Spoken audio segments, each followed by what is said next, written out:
I just want to bring you some sad breaking news now, and that is that the actress Diane Keaton has died at the age of 79. This is being reported. When the news broke that legendary actress Diane Keaton had passed away, the world was left in absolute disbelief.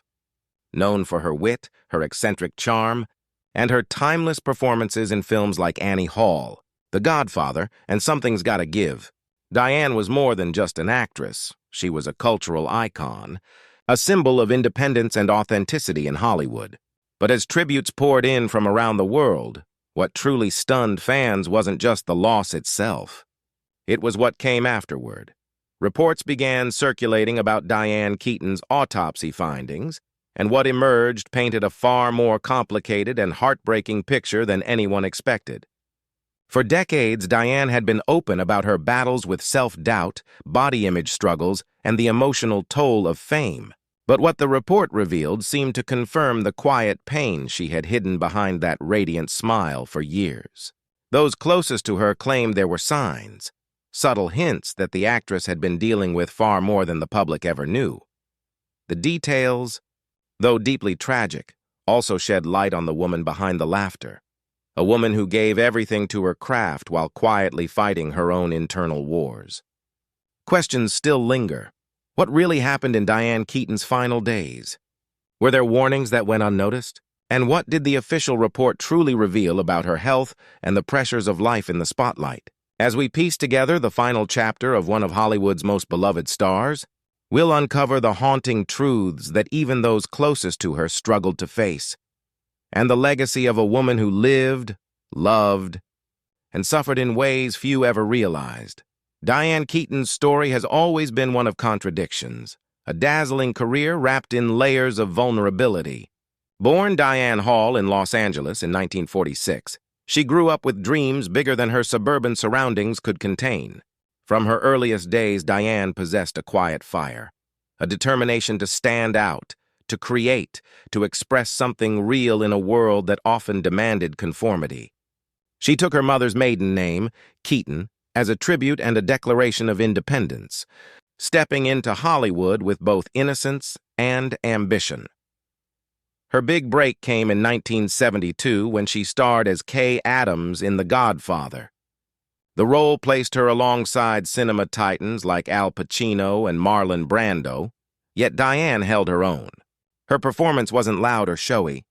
It was natural, understated, human. This became her trademark. And when Annie Hall arrived 5 years later, Diane Keaton became a household name. She wasn't the typical leading lady of the 1970s. She was quirky, funny, and authentic in a way that Hollywood hadn't seen before. The film not only earned her an Academy Award, but also redefined what it meant to be a romantic heroine. Yet behind that success was a woman who often felt like she didn't belong. Diane spoke candidly in later interviews about her lifelong insecurities, about her looks, her relationships, and her constant fear of failure. "I've always been scared," she once admitted. "Even when things were going well, I was waiting for them to fall apart." Fame, while intoxicating, only magnified those feelings. Every photo, every headline, every performance became another mirror reflecting her doubts back at her. Those who knew her well described her as both radiant and restless, a perfectionist who poured her soul into every role, but often at the cost of her own peace. Her romantic relationships with men like Woody Allen, Warren Beatty, and Al Pacino became media obsessions, but Diane herself remained guarded. She never married, and though she adopted 2 children later in life, friends said she often wrestled with loneliness. She loved deeply, one close friend revealed, but she was also terrified of being hurt. By her 50s, Diane began retreating more from Hollywood's chaos, choosing quiet creative pursuits like photography, writing, and home design. Still, there were whispers that the years of emotional strain had taken a toll on her health. She had battled eating disorders in her youth, admitted to periods of depression, and even struggled with alcohol in her early years in Hollywood. While she managed to overcome many of those battles, some close to her wondered if the damage, physical and emotional, had ever fully healed. In her final years, Diane continued to work sporadically, her performances still magnetic but tinged with a certain melancholy. She often joked about aging in an industry obsessed with youth, but beneath the humor there was an undeniable vulnerability. Her friends noticed changes, moments of fatigue, lapses in focus, and periods of withdrawal. She dismissed them as part of getting older, but those who loved her sensed something deeper. When news of her passing surfaced, the world mourned the loss of a legend. But for those closest to her, there was also a haunting sense of inevitability, as though Diane's lifelong battle between joy and sorrow had finally caught up with her. The autopsy findings, which would soon make headlines, only deepened that sadness, revealing just how much she had endured in silence. Diane Keaton had spent her life bringing laughter and light to millions. But behind that glow was a woman who had fought, bravely and quietly, to hold herself together. Her story, as we'll soon see, was far more fragile and human than most ever knew.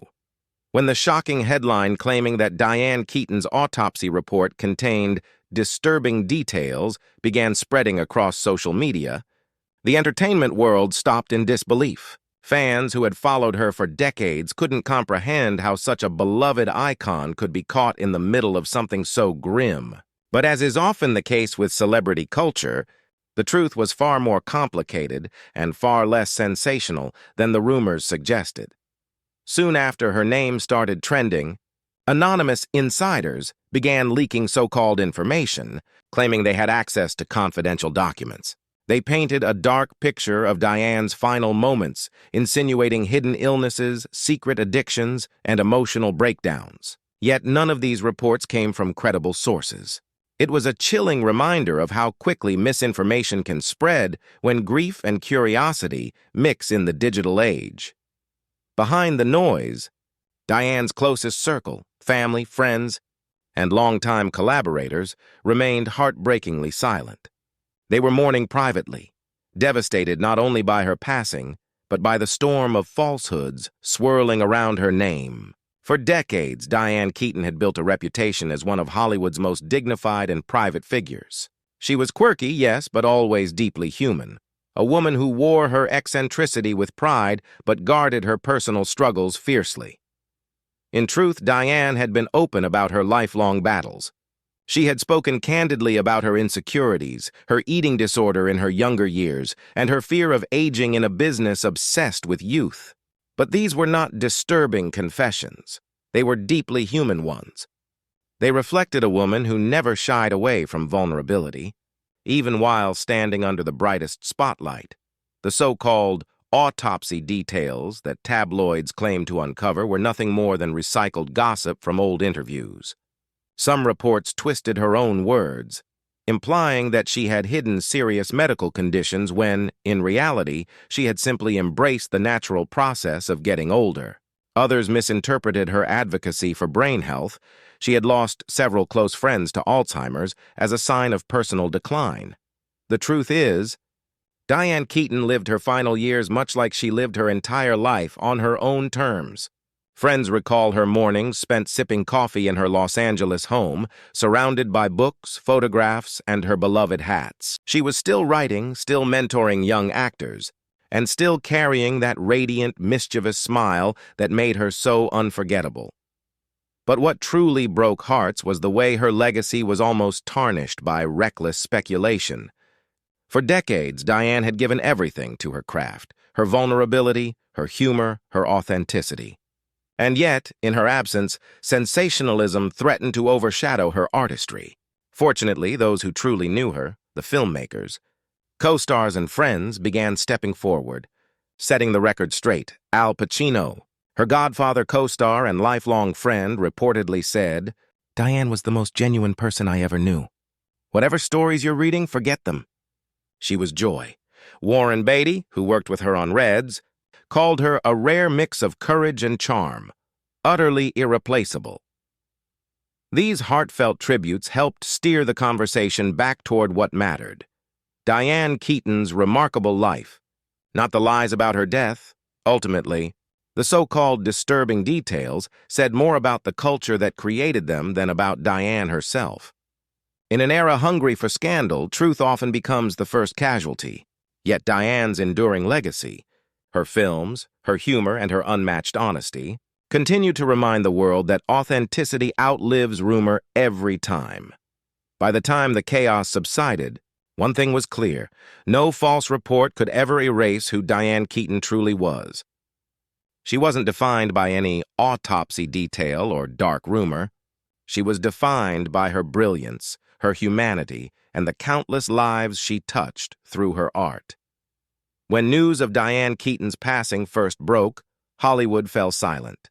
For an industry built on glitz, noise, and constant motion, that silence spoke volumes. Colleagues, friends, and fans alike found themselves struggling to process the loss of a woman who had not only defined an era, but also reshaped what it meant to be an actress in Hollywood. Within hours, tributes began pouring in. Actors who had worked alongside her described her as a force of nature, funny, fearless, and brilliantly unpredictable. Meryl Streep, her longtime friend and fellow Oscar winner, wrote in a heartfelt statement, "Diane didn't just act, she revealed. Every performance was a glimpse into her soul." Those words echoed across social media, gathering millions of likes and shares, as fans remembered the countless moments Diane had moved them, whether it was her awkward yet lovable Annie Hall, her resilient Erica Barry in Something's Gotta Give, or her quiet strength in Marvin's Room. The younger generation of actors also paid homage. Emma Stone, visibly emotional during a television interview, said, "She made it okay to be different, to be odd, to be real. Without Diane, so many of us wouldn't have believed we could just be ourselves on screen." It was a sentiment shared by many women in Hollywood who saw Keaton not as an untouchable icon, but as proof that authenticity could be powerful, even in an industry obsessed with perfection. Her Godfather co-stars, Al Pacino and Robert Duvall, were among the first to visit her family home. "She brought light wherever she went," Pacino shared quietly with reporters. "Even in the darkest scenes, Diane made you believe in something good." Francis Ford Coppola, who directed her in the legendary trilogy, released a brief but poignant statement. "She made every frame richer, every line of dialogue more alive." As tributes grew, fans gathered outside her Los Angeles home, leaving flowers, letters, and photographs. Many brought vintage hats, a nod to her signature style that became as iconic as her performances. For days, the site became a sea of soft colors and heartfelt notes, a living testament to how deeply she had touched the public. What struck most people was the range of emotion her passing stirred. Comedians remembered her timing. Directors praised her depth. Fans mourned her warmth. And fashion designers recalled her as a muse who never followed trends, but made her own. Ralph Lauren, one of her favorite designers, said, "Diane was timeless, not because she dressed differently, but because she was different." Yet amid all the glamour and ceremony, the most touching tributes came from those who knew her privately. Her longtime friend and assistant shared that Diane had been grateful until the very end. She often spoke about how lucky she felt to have lived a life filled with art, laughter, and family, even when fame sometimes took a toll on her.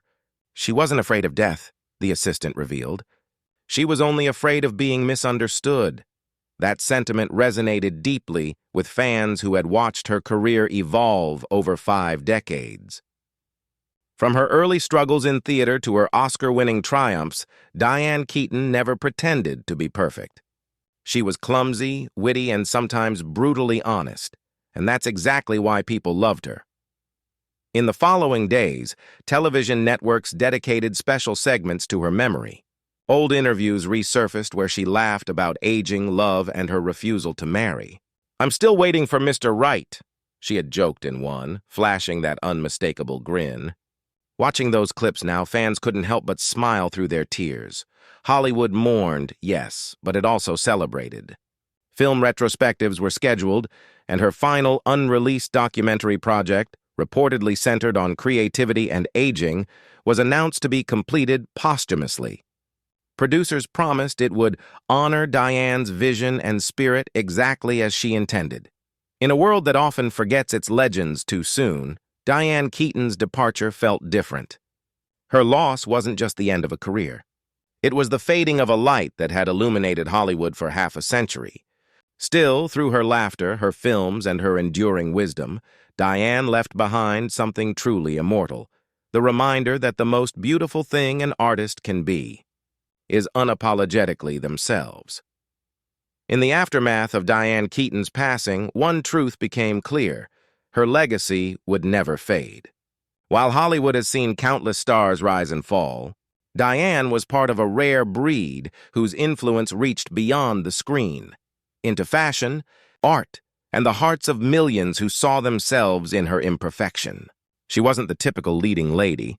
She didn't fit the mold of classic beauty or predictable roles. Instead, she created her own space in an industry that rarely made room for women who refused to conform. Diane's journey began in the uncertain world of 1970s Hollywood, where actresses were often boxed into stereotypes. Yet she defied those labels from the start. With Annie Hall, she didn't just play a character. She became a symbol of independence, vulnerability, and authenticity. Her nervous laughter, awkward pauses, and quirky style weren't rehearsed. They were Diane being Diane. That honesty resonated so deeply that the Annie Hall look, baggy trousers, men's vests, and loose ties, transformed from costume to cultural statement. Even decades later, fashion icons and everyday women alike continued to draw inspiration from it. But Diane's real legacy wasn't in her wardrobe. It was in her fearless humanity. While other stars chased perfection, Diane openly embraced her flaws. She spoke candidly about aging, loneliness, and the emotional cost of stardom. In interviews, she once said, "You can't run from who you are. You can only make peace with it." That philosophy became her quiet rebellion against Hollywood's obsession with youth and control. And in doing so, she gave permission to others, especially women, to do the same. Behind the laughter and eccentric personality was also a woman deeply committed to creativity. Diane was not only an actress, but a director, producer, and photographer. Her photo collections captured the beauty of everyday life: decaying buildings, silent streets, moments that most people overlooked. She often said she saw stories in stillness, a perspective that made her artistry uniquely poetic. Her directorial works, though less commercially known, reflected her curious mind and introspective nature, always questioning, always observing, yet perhaps her greatest act of courage came in her personal choices. She never married, a decision she defended with humor and conviction. "I didn't need a husband to feel whole," she said in a 2014 interview. "I had movies, I had family, I had love, just not the kind people expect."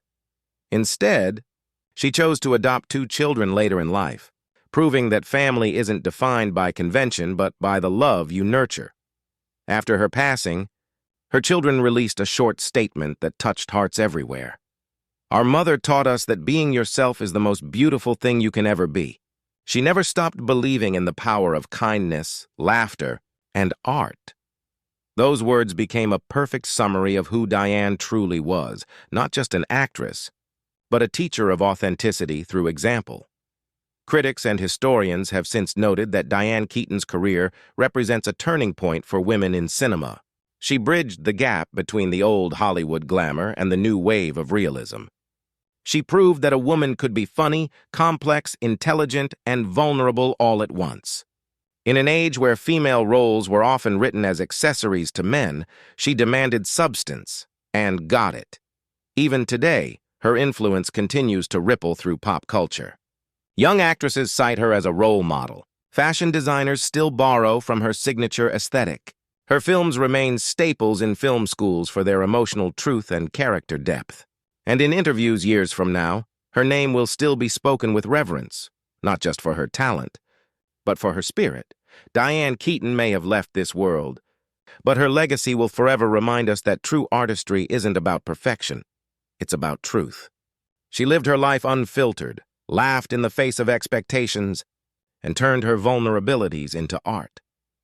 And though her story has ended, her light will continue to shine, not just on the silver screen, but in every soul that dares to live unapologetically, just like she did.